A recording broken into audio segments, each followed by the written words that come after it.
Pressman, inisponsoran ang tuition ng batang kapahangalan niya sa Cebu City.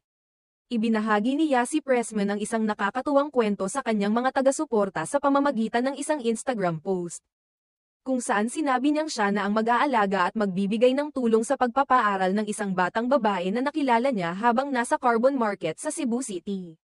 Ang batang babae na ito ay may pangalang Yasi, na parehong pangalan ng aktres. Ayon sa aktres, labis siyang nagulat nang ipakilala siya ng ina ng batang si Yasi. Ang mas nakaka-amaze pa, ay ipinangalan pala ng nanay ng bata ang kanyang anak sa aktres.